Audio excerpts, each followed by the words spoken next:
আসসালামু আলাইকুম। Welcome to my channel.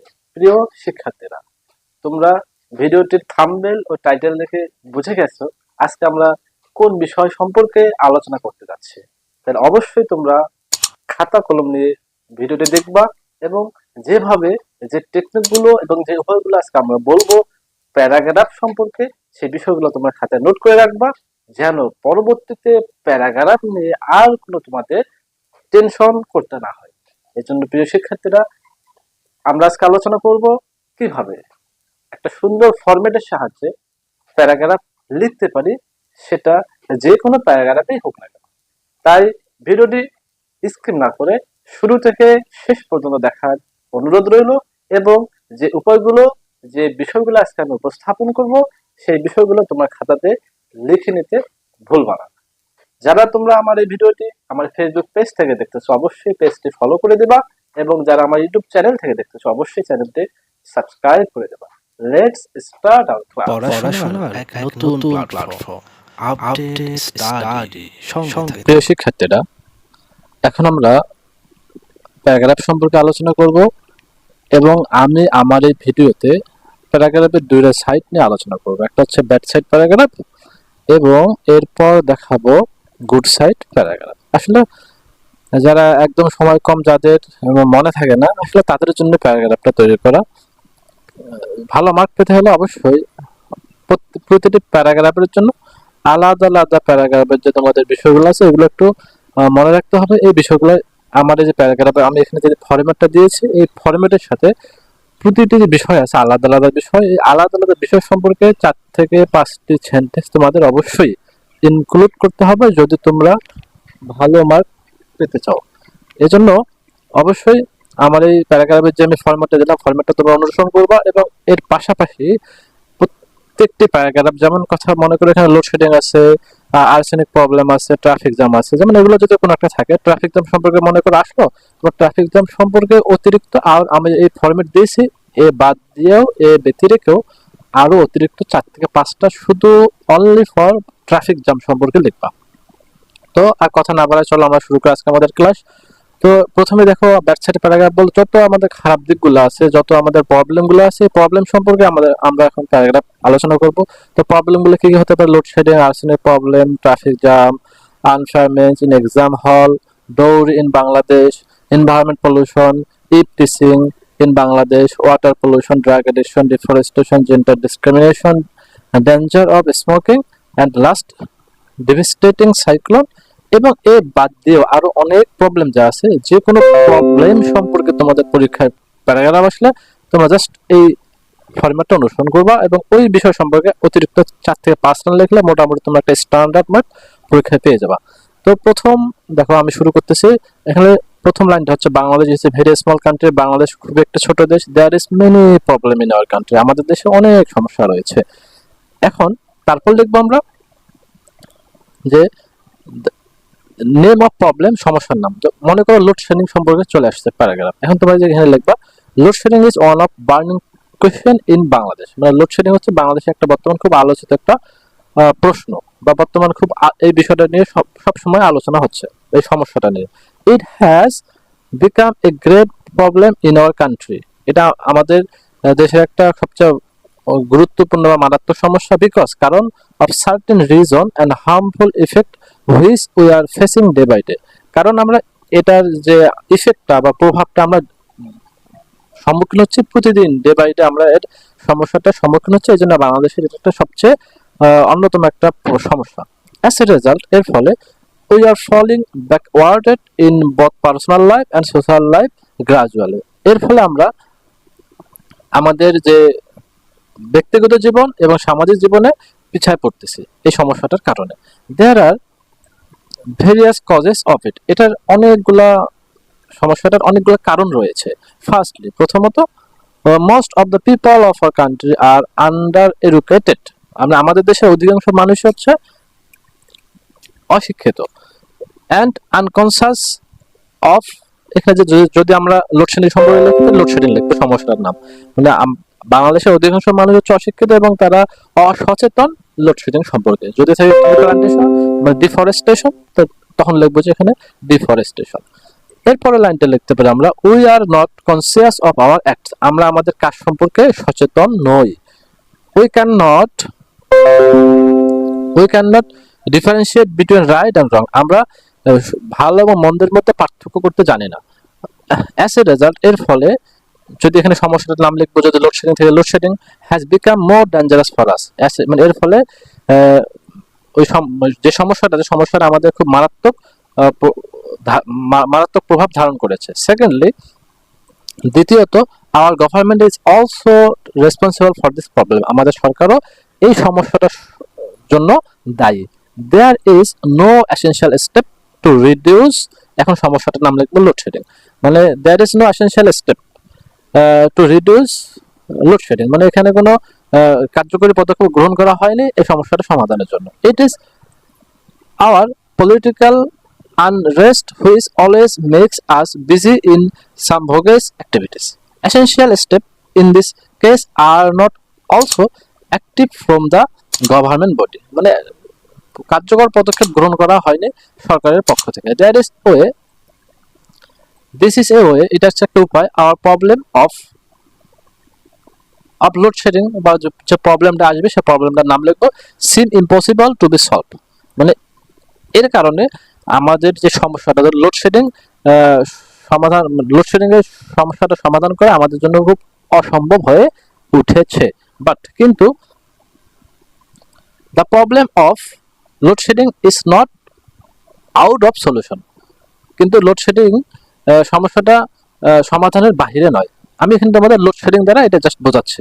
It can be solved if we try our best, এটা আমরা সমাধান করতে পারবো যদি আমরা আমাদের সর্বোচ্চ চেষ্টা করি। For this people all over the country should be conscious and active against this harmful and horrible problem, বলছে যে ফর দিস পিপল, মানে আমাদের যে মানুষগুলো আছে, অল ওভার দ্য কান্ট্রি, পুরো দেশের যে মানুষগুলো আছে, শুড বি কনসাস, আমাদের সচেতন হওয়া উচিত, অ্যান্ড অ্যাক্টিভ এগেনস্ট, এবং আমাদের কার্যকর পদক্ষেপ গ্রহণ করা দরকার। এর বিপরীতে এই যে সমস্যাটা আছে, এই সমস্যাটার বিপরীতে কার্যকর পদক্ষেপ গ্রহণ করা দরকার। Government should be strict to control it, মানে সরকারেরও উচিত মানে খুব কঠোর পদক্ষেপ গ্রহণ করা এটা মানে নিয়ন্ত্রণ করার জন্য। And we all have to help to make this passes successful. In this way, we can build up a Bangladesh without any load shedding. মানে এর মাধ্যমে আমরা আমাদের একটা সুন্দর বাংলাদেশ গঠন করতে পারি লোডশেডিং ছাড়াই। ইন কনক্লুশন, মানে সর্বশেষে, we just can say that, আমরা জাস্ট শুধু বলতে পারি, উইদাউট পার্সোনাল মোটিভেশন, শুধু আমাদের ব্যক্তিগত উদ্দেশ্যে নয়, anything is impossible to gain in this world, শুধু আমাদের পার্সোনাল মানে নিজস্ব উদ্দেশ্যেই পৃথিবীতে কোনো কিছু motivation, anything is impossible to gain in this world, শুধু আমাদের নিজস্ব যদি ইচ্ছা বা আকাঙ্ক্ষা থাকে তাহলে পৃথিবীতে কোনো কিছু অর্জন করা সম্ভব নয়।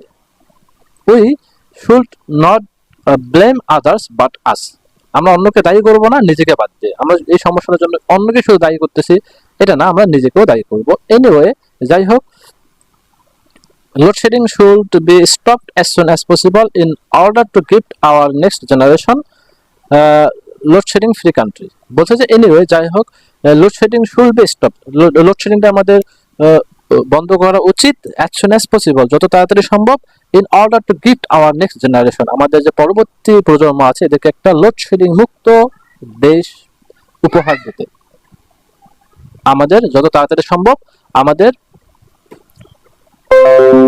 এই লোডশেডিংটা আমাদের সমস্যার সমাধান করতে হবে, যত তাড়াতাড়ি সম্ভব আমাদের পরবর্তী প্রজন্মকে একটা লোডশেডিং মুক্ত বাংলাদেশ উপহার দিতে। তো প্রিয় শিক্ষার্থীরা, এই ছিল আমাদের ব্যাট সাইডের যে প্যারাগ্রাফ, এই ব্যাট সাইড প্যারাগ্রাফটা আমরা এভাবেই যদি লিখতে পারি মোটামুটি অনেক সুন্দর একটা মার্ক পাবো। এই ব্যতিরেকেও আমরা যদি অতিরিক্ত আরো 2 থেকে 3টি ওয়ার্ড, 2 থেকে 3টি সেন্টেন্স যদি আমরা শুধু লোডশেডিং সম্পর্কে বা ডিফরেস্টেশন সম্পর্কে অথবা ফ্লাড সম্পর্কে যদি লিখতে পারি, মানে যে সমস্যাটা আসবে এই সমস্যা সম্পর্কে অতিরিক্ত আমি যেখানে ফরম্যাট দিয়েছি এর বাহিরেও যদি আরো মানে রেসপেক্টলি যদি আলাদাভাবে যদি আমরা সমস্যাটা সম্পর্কে 4 থেকে 5 লাইন লিখতে পারি তাহলে আমাদের মোটামুটি একটা অনেক সুন্দর একটা মার্ক পেয়ে যাব। এখন আমরা দেখব গুড সাইড প্যারাগ্রাফ, মানে আমাদের মধ্যে অনেক ভালো গুণ আছে, এই গুণ সম্পর্কিত প্যারাগ্রাফ গুলো যদি এখন আমরা দেখব। প্রথমে কি কি হতে পারে? Discipline, the value of time, honesty, unity, behaviour, kindness, politeness, courtesy, truthfulness, knowledge, morality, respect. মানে এই যে আমাদের যে অনেক যে আমাদের যে জীবনের যে ভালো দিকগুলো আছে, এই দিকগুলো সম্পর্কে কোনো প্যারাগ্রাফ আসে, তাহলে আমি যেখানে ফরম্যাটটা দেব, এই ফরম্যাট অনুযায়ী লিখলে আশা করা যায় তোমরা অনেক সুন্দর একটি মার্ক পেয়ে যাবা। তো প্রথমে আমরা শুরু করি, every person want to be successful in their life. প্রত্যেক ব্যক্তি চায় যে তার জীবনে সফলতা আসুক, বা সফলতা প্রত্যেকটা ব্যক্তি চায়। মাস of his success,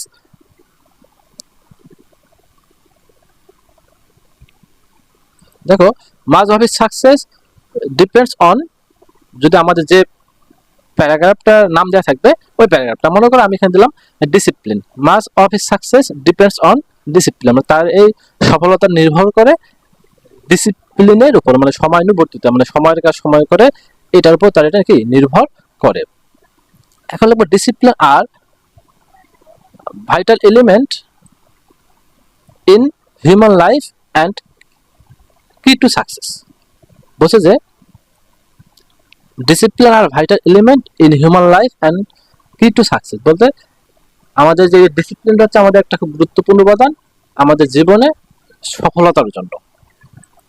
it fertilise hour confidence, এটা আমাদের মনোবলটাকে আরো বৃদ্ধি করে। A healthy lifestyle is momentous for every human being, মানে একটা সুন্দর জীবন প্রত্যেকটা ব্যক্তি চায়। এখানে আমরা লিখবো প্যারাগ্রাফের নামটা। প্যারাগ্রাফ হচ্ছে discipline teaches us to follow all the rules for orderly and healthy life. বলতে যে ডিসিপ্লিন আমাদের শিক্ষা দেয় যে অনুসরণ করতে সকল নিয়ম কানুনগুলা ধারাবাহিকভাবে বা নিয়মতান্ত্রিকভাবে আমাদের হেলদি লাইফের জন্য। As humans are social creature, যেহেতু মানুষ হচ্ছে সামাজিক জীব, everyone should fulfil their responsibilities towards society. প্রত্যেকের উচিত পূরণ করা তাদের নিজ নিজ দায়িত্বগুলা সমাজের প্রতি। Everyone should follow A rule, প্রত্যেকে উচিত একটা নিয়ম মেনে চলা। তারপর লিখতে পারি আমরা, a person's good bad wellbeing and success depends greatly on his habit. একটা মানুষের ভালো মন্দ সব কিছু নির্ভর করে তার অভ্যাসের উপর। Student life is the most important time of our life.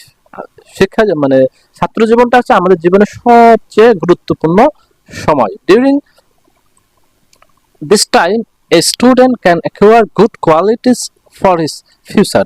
এই সময়টা একটা স্টুডেন্ট তার ভালো গুণগুলো অর্জন করতে পারে ভবিষ্যতের জন্য।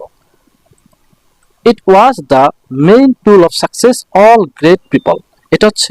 এটা ছিল একটা প্রধান উপকরণ, সফলতার একটা প্রধান উপকরণ। আমাদের যে অতীতে যে মানুষগুলো চলে গেছে সকল ভালো ব্যক্তিদের এটা ছিল একটা সফলতার প্রধান উপকরণ। এখন লিখবো আমার প্যারাগ্রাফের নামটা লিখবো discipline, a kind of knowledge which man can not learn by any training. মানে এটা হচ্ছে ডিসিপ্লিন এমন একটা জিনিস যে মানুষ এটা তোমাদের প্রশিক্ষণের মাধ্যমে শিখতে পারে না। ডিসিপ্লিন ব্রডেন্স আওয়ার পার্সপেক্টিভ, এটা আমাদের দৃষ্টিভঙ্গিকে আরো ব্রড করে দেয়, বলতে আরো বিস্তৃত করে দেয়। It is important to have this quality in every human being. এটা আমাদের খুবই দরকার, প্রত্যেকটা মানুষের জন্য গুণ থাকে, তার মধ্যে এই গুণটা থাকাও আমাদের অবশ্যই দরকার বা প্রয়োজন। তো প্রিয় শিক্ষার্থীরা, এই ছিল আমাদের গুড সাইড প্যারাগ্রাফের আমার এখানে যে ক্লাসটি আমি আয়োজন করেছি আমার এই পর্যন্তই ছিল। তো তোমরা যদি চাও এর বাহিরেও আরো অনেক সুন্দর সুন্দর সেন্টেন্স আছে, তোমরা যদি এই সেন্টেন্সগুলো ইনক্লুড করতে পারো, যুক্ত করতে পারো, তাহলে তোমাদের প্যারাগ্রাফটা আরো আকর্ষিত হবে, আরো সুন্দর হবে, তোমরা অনেকটা সুন্দর মার্ক পাবা। আর যারা একান্ত মুখস্থ করতে পারো না তারা এতটুকু যদি লেখো, মোটামুটি ইনশাল্লাহ তোমরা অনেক সুন্দর একটা মার্ক পাবা। তো প্রিয় শিক্ষার্থীরা, আজকের ভিডিওটি আর বাড়াবো না। তো এতক্ষণ পর্যন্ত শুরু থেকে শেষ পর্যন্ত যারা আমার ভিডিওটি দেখেছো, অবশ্যই তোমাদের ভিডিওটি অনেক হেল্পফুল হয়েছে, এবং ভিডিওটি দেখে তোমাদের কেমন লেগেছে অবশ্যই কমেন্টস বক্সে কমেন্ট করতে ভুলবা না। এবং যারা আমাদের ভিডিওটি আমার ফেসবুক পেজ থেকে দেখতেছো অবশ্যই ফলো করে দিবা, এবং যারা আমার ইউটিউব চ্যানেল থেকে দেখতেছো অবশ্যই সাবস্ক্রাইব করে দেবা, এবং তোমাদের বন্ধুর সাথে হ্যাঁ অবশ্যই শেয়ার করতে ভুলবা না। দেখা হবে অন্য কোনো ভিডিওয়ে। সে পর্যন্ত আল্লাহ তাআলা আমাদের সবাইকে সুস্থ রাখুক। আসসালামু আলাইকুম।